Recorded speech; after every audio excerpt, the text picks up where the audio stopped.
Welcome to the Deep Dive. Today, we're going straight into a critical and, frankly, disturbing event, the attack in Pahalgam.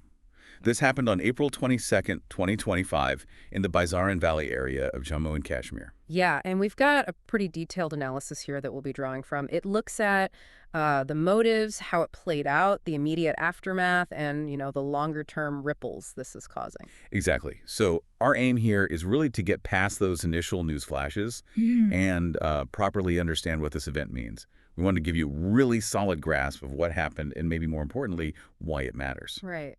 Okay, so maybe let's start with the basics, the location. Where exactly are we talking about?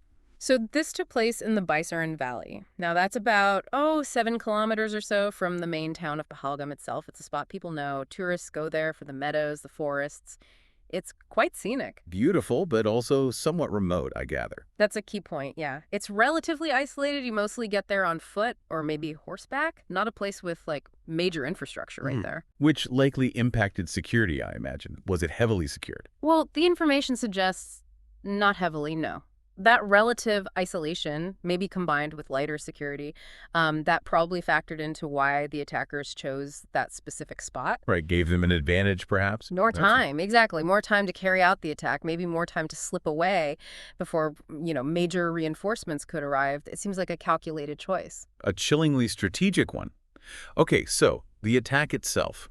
What do we know about who carried it out and how it unfolded? Eyewitness accounts point to about 5 militants being directly involved. And they weren't just lightly armed. We're talking sophisticated weapons. Reports mention M4 carbines, AK-47s. Military-grade hardware.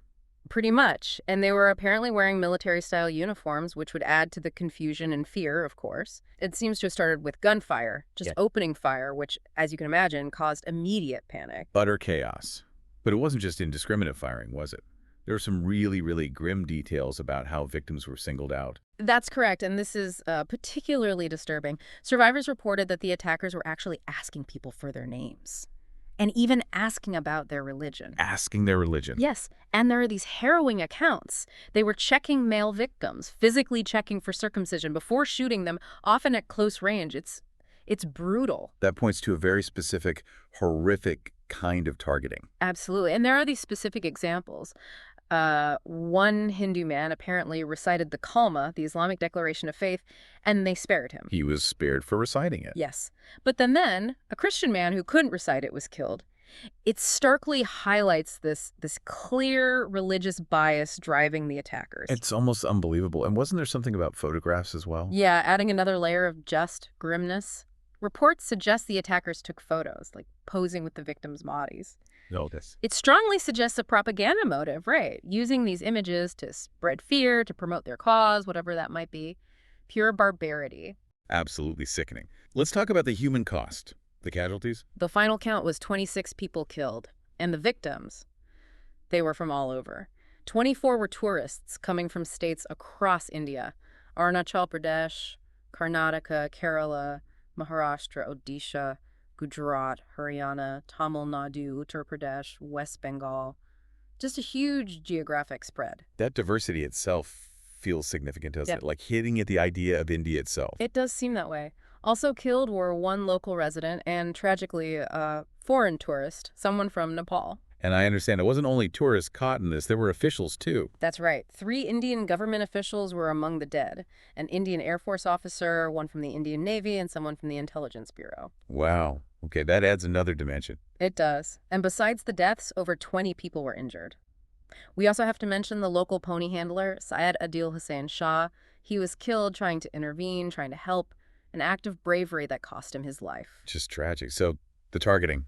Tourists from everywhere, government officials, it feels like multiple aims converging. The analysis points that way. Targeting diverse tourists could be an attempt to hit Indian unity, maybe deter tourism nationwide, not just in Kashmir, killing officials. Well, that hints at maybe a secondary goal of striking at the state itself, at government authority. It paints a picture of wanting to inflict maximum damage, both physically and psychologically, and perhaps politically, too. It seems designed to undermine any sense of normalcy or security, especially the growing tourism, and maybe intimidate government presence. You have to consider all these angles to really get it. Okay, so we have a clearer, though horrifying picture of the attack. Now, the really big question, why? Who's behind this, and what were they trying to achieve? Right, so immediately after, a group called the Resistance Front, the TRF, they actually claimed responsibility. TRF. And they're linked to Lashkar-e-Taiba, Leti, aren't they? Widely believed to be, yes. And Leti, as you know, is Pakistan-based and internationally designated as a terrorist group. So the TRF claimed it, and their stated reason initially was about opposing the settlement of non-Kashmiris. They framed it as changing the region's demographics. So demographic change was the initial justification they gave. Pretty explicitly, yeah. They mentioned objecting to residency permits for outsiders, threatening violence against people settling there illegally, in their view.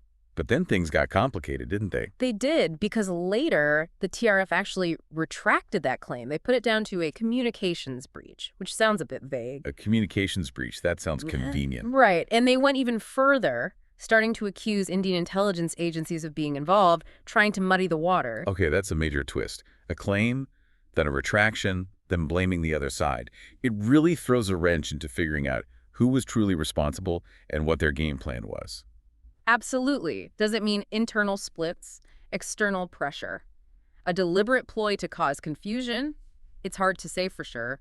But, and this is important, despite that retraction, a lot of evidence still points back to the TRF's links with Leti. And Indian intelligence seems quite certain about Leti's involvement and specific individuals. They do. They've named Saifullah Kasuri, who also goes by Khalid, apparently a high-ranking Leti commander, as the main planner. The main planner, based on what? Well, they're citing digital forensics, tracking online activity, communications, that sort of thing. Reports say this activity was traced back to safe houses in Muzaffarabad and Karachi, both in Pakistan. So forensic trails leading back to Pakistan. That's what Indian authorities are asserting, yes. Yeah. Based on that evidence and intelligence intercepts, they're drawing a direct line to Pakistan-based groups. And it wasn't just one planner. Others have been named. Correct. The investigation has reportedly identified other key figures. Pakistani nationals like Hashim Musa, also known as Suleiman, Ali Pai, or Talha, and Asif Fauji. And significantly, also a local operative, a man named Adil Hussein Tolkar. A local connection. Yes, allegedly with ties to Leti. And reports suggest he received training in Pakistan. So it points towards this mix of cross-border direction and local networks facilitating things on the ground. Beyond the initial demographic argument, which they then retracted, what about other motives? Geopolitical ones? The timing seems interesting. Very interesting. The attack happened right when the U.S. vice president was visiting India, and the Indian PM was holding talks in Saudi Arabia. So high international visibility for India at that moment. Exactly. It could easily be an attempt to hijack that attention, force the Kashmir issue back onto the international stage at a, strategically sensitive time. And the timing relative to local events in Kashmir. It also occurred just before the annual Amarnath Yatra pilgrimage was set to begin, disrupting that major Hindu pilgrimage. That's unfortunately been a tactic used by militants before. It fits a pattern. So, maximizing international headlines and disrupting a significant local religious event, it also feels like a pushback against government claims about the situation there. Definitely. It's a direct challenge to the narrative that things have returned to normalcy after the Article 370 changes. Targeting tourists, especially as we discussed, maybe Hindu tourists in particular, that undermines the image of improved security. And hits the economy. Tourism is a visible sign of that claimed normalcy. Precisely. Hurt tourism, you hurt the economy, you challenge the normalcy narrative, and tragically, it always carries the risk of trying to stir up communal tensions again, both within Kashmir and maybe more widely across India. Okay, so a complex web of potential motives. Let's move to the immediate aftermath. What happened on the ground right after the attack? Well, amidst the horror and chaos, there were actually remarkable stories of locals stepping up, especially the pony handlers there in Baisaran Valley. They didn't hesitate. They helped the injured. Immediately, using their ponies, making makeshift stretchers. They were crucial in getting many of the survivors out of that relatively remote spot. It really shows incredible community resilience. Security forces did deploy, helicopters were brought in too, but that initial local help was vital. That's heartening to hear amid such darkness. Oh. What about the official response? security clampdown. Oh, absolutely. A major crackdown was launched pretty swiftly. We're talking extensive raids reports mention over 60 locations searched in Srinagar and Anantnag. Looking for suspects. Support networks. Exactly. Hundreds of people suspected of being overground workers. Those who provide logistical support, intel, shelter, that kind of thing were detained. And there were more direct actions, too, weren't there? House demolitions. Yes. The houses of some suspected terrorists, including the alleged main planner we mentioned, were demolished by authorities. That's a punitive measure, obviously intended as a deterrent. Contentious, though. Very. It always raises questions about collective punishment due process. Alongside that, there were arrests of suspected associates in Kulgam, recovery of weapons. And authorities released sketches of 3 wanted militants, offering a pretty substantial reward, 20 lakh each, for information. So, a very visible, forceful security response, trying to reassure the public, but with some elements, like the demolitions, that inevitably draw criticism. That's a fair summary. Trying to project strength and control, but raising legal and ethical questions simultaneously. And then the diplomatic fireworks with Pakistan really took off. Immediately. India didn't mince words, directly accusing Pakistan of orchestrating the whole thing, and the actions followed quickly. Like what specifically? Downgrading diplomatic ties, for one. Then, a really major step. Unilaterally suspending the Indus Waters Treaty. Suspending the water treaty. That's huge, given the history and the dependence on those rivers. It's massive. Plus, revoking visas for Pakistanis, closing the mainland border crossing at Wagah. A whole raft of measures signaling serious displeasure. And Pakistan's reaction. Yeah. They didn't just accept this. No way. They vehemently denied any involvement, as you'd expect, and they hit back with their own measures. Canceling visas for Indians, suspending all bilateral trade, closing their airspace to Indian flights. Tit for tat. And they responded specifically to the water treaty threat, didn't they? They did. Pakistan issued a very strong warning, basically saying that if India actually stopped the water flow under the treaty, they'd consider it an act of war. An act of war. That's incredibly strong language. Extremely. And they also hinted they might suspend the Simla Agreement, another foundational agreement for bilateral relations and resolving disputes. Wow. So suspending the Indus Treaty, potentially the Simla Agreement. These aren't just symbolic gestures. These are core mechanisms for managing relations, aren't they? Absolutely critical mechanisms. Pulling out of them, or even threatening to, removes vital safety valves that, despite all the tensions, have largely held for decades. It significantly ramps up the risk of miscalculation, escalation, even conflict. And reports of tensions along the line of control increasing around the same time. Yes, that was reported too. It all points to a really dangerous nosedive in relations, even by their already strained standards. The implications, especially around water and the risk of military flare-ups, are profound. This clearly isn't just a short-term crisis, then. Let's unpack the potential long-term consequences, starting with the impact on the local population in Kashmir. Well, the most immediate thing is likely just increased fear, a deeper sense of insecurity for people living there. That's almost inevitable after something like this. And the potential for backlash. Sadly, yes. There's always a risk of alienation, maybe even retaliatory incidents against Kashmiris living elsewhere in India. That's a pattern we've seen before, unfortunately. And beyond the immediate fear, you have the long-term psychological trauma, the potential for deepening social divides within the community. And economically.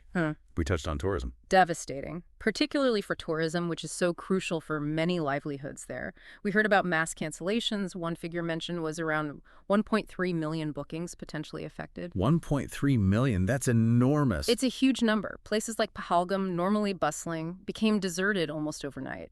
This means massive financial losses for hotels, transporters, shopkeepers, pony handlers, everyone connected to the industry. It could really set back any recent economic progress. So the blow to tourism is more than just temporary. It looks that way. It's not just the immediate cancellations, it's the lingering fear. Will tourists feel safe going back anytime soon? Will investors still see potential there? It erodes confidence, and rebuilding that can take a very long time. It's a major, major threat to economic recovery.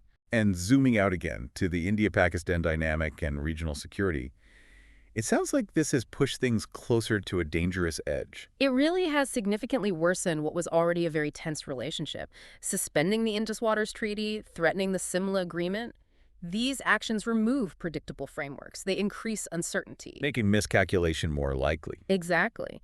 When those established channels and agreements break down, the risk of misunderstandings escalating into military action goes way up. And remember, we're talking about two nuclear-armed states. A sobering reminder. Has there been any international effort to de-escalate? There have been calls for restraint, offers of mediation from various countries, but the fundamental problem is the deep, deep mistrust between India and Pakistan. Without some level of trust, or at least a willingness to engage seriously, those mediation offers don't often get very far. So the risk to regional stability remains very high. Given this attack and the fallout, what shifts might we see in security policies, both in J&K and maybe India's overall approach? Well, you'd certainly expect a reassessment of security arrangements within Jammu and Kashmir, probably tighter security measures, especially in tourist spots. More surveillance, maybe more checkpoints, that sort of thing. A more visible security presence. Likely. And India's broader counterterrorism strategy, particularly concerning Pakistan and cross-border infiltration, will probably be reviewed and potentially hardened. More focus on intelligence gathering, perhaps different tactical approaches. But does that come with potential downsides? For civil liberties, for instance? That's always the difficult balance, isn't it? More stringent security measures can sometimes impinge on civil liberties, freedom of movement, privacy. Finding that right balance between ensuring security and protecting rights is a constant challenge, especially in a place like Kashmir. And this attack clearly exposed some gaps, didn't it? It did. It highlighted vulnerabilities in intelligence, maybe in coordination between different agencies, certainly in securing known tourist areas. So a comprehensive review of how things operate, how intelligence is shared and acted upon, that seems almost inevitable. They'll need to figure out what went wrong to prevent it happening again. Let's turn to the investigation itself. Who's leading it, and what progress are they making on accountability? The main investigation was handed over to India's National Investigation Agency, the NIA. They're the primary federal agency for counterterrorism cases. So a high-level probe. What have they been doing? Their teams have been on the ground, collecting forensic evidence, ballistics, DNA, anything left behind. They've been interviewing eyewitnesses, obviously crucial, trying to piece together the exact sequence of the attack, using witness accounts, maybe video footage if any exists. And the forensics confirmed the types of weapons used. Reports say yes. Analysis confirmed AK-47s and M4 rifles were used, matching the initial reports about sophisticated weaponry. The NIA is also reportedly scrutinizing potential entry and exit points. How did the attackers get into Baisaran Valley, and how did they leave? Have they actually identified the individuals involved? You mentioned some names earlier. Yes, based on intelligence and investigation work, they've identified those key Pakistani nationals, Hashim Musa, Ali Pai, Asif Fauji, and the local operative Adil Hussein Toker as being directly involved in carrying out the attack. And they've put out alerts for them. They have. Those sketches were released publicly, along with that significant 20 lakh reward for each, hoping someone provides information leading to their capture. What about local support? It's often needed for attacks like this. The investigation is looking closely at that, too. They believe around 15 local individuals might have acted as terror aides, providing logistics, maybe shelter, transport, reconnaissance, that kind of support. Several suspected overgrown workers, as we discussed, have been detained for questioning to try and unravel that local network. So, pursuing both the attackers and their support system. Now, what about those security lapses we touched upon? Has there been any official acknowledgement or steps taken? There has been some acknowledgement, yes. The government admitted that Baisaran Valley was opened up for tourists earlier than usual this season. And crucially, that this decision wasn't properly communicated or coordinated with the security forces. Meaning security wasn't adequately deployed there when the attack happened. That seems to be the implication. They were caught unprepared because the area was open without them being fully looped in or positioned accordingly. Was there any prior intelligence? It also came out that there was an intelligence alert about a month before. It warned of a potential threat and apparently included instructions to scout hotels in the Pahalgam area. But it seems this alert wasn't acted on effectively, or the dots weren't connected properly. Which has led to criticism. Naturally. Opposition parties have demanded accountability, asking why the alert wasn't heeded, why the coordination failed. It raises serious questions about intelligence dissemination and operational responses. It's vital those questions get answered to prevent future failures. Okay, finally, let's look at the international reaction. How did the world respond to this attack? There was pretty widespread condemnation globally. You had strong statements from leaders of major countries, the U.S. president, the Russian president, the UN Secretary General, all condemning the attack, expressing support for India. Any practical offers of help?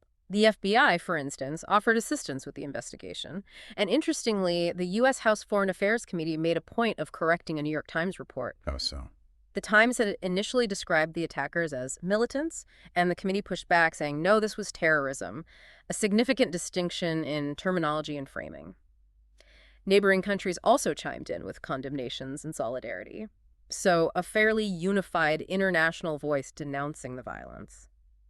A strong global stance against the act itself. What about Pakistan's reaction on the world stage, beyond just denying involvement to India? Well, internationally, they continued the strong denials. Their initial public statements expressed concern for the tourists killed, but, notably, kind of stopped short of an outright condemnation of the attack itself. Interesting phrasing. It is. Instead, they called for what they termed a neutral, transparent, and credible investigation. But they suggested involving international bodies, specifically mentioning Russia and China. Trying to bring in other players? Seems like an attempt to internationalize it, perhaps dilute India's lead in the investigation, or gain support from allies like China and Russia. There were also reports, as we mentioned briefly, that Pakistan worked with China at the UN Security Council. To change the wording of the official statement. Exactly, to apparently soften the language. The final UNSC statement reportedly just mentioned cooperating with all relevant authorities, rather than specifically naming India or fully endorsing India's position. So, a diplomatic effort to manage the narrative and avoid direct censure. So Pakistan's diplomacy focused on denial, deflection, and trying to shape the international response to be less critical of them. That appears to be the strategy, yes. But regardless of those efforts, an attack like this inevitably increases international scrutiny on Pakistan regarding its alleged role in supporting militant groups. It could strain relationships further. And it might influence counterterrorism discussions globally. It could. It puts the spotlight back on cross-border terrorism, on terror financing networks. And the strong international condemnation, despite Pakistan's efforts, does give India some diplomatic leverage to push its case against cross-border threats. This has been a really comprehensive and quite sobering deep dive into the Pahalgam attack.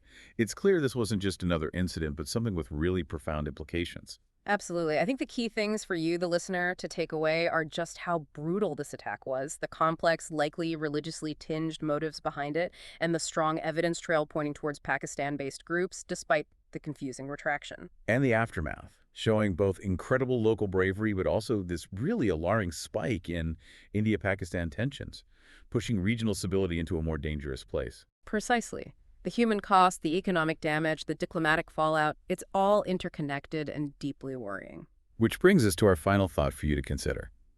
When you look at this intricate web boat, the geopolitical friction, the deep-seated local issues in Kashmir, the global fight against terror networks, how might this specific attack in Pahalgam actually reshape the future trajectory of the Kashmir region itself? And what does it mean for the already fragile relationship between India and Pakistan in the long run? Perhaps most crucially, is there any realistic path for international actors to help de-escalate tensions and support genuine efforts towards a lasting peace? A lot to think about there. Thank you for joining us for this deep dive.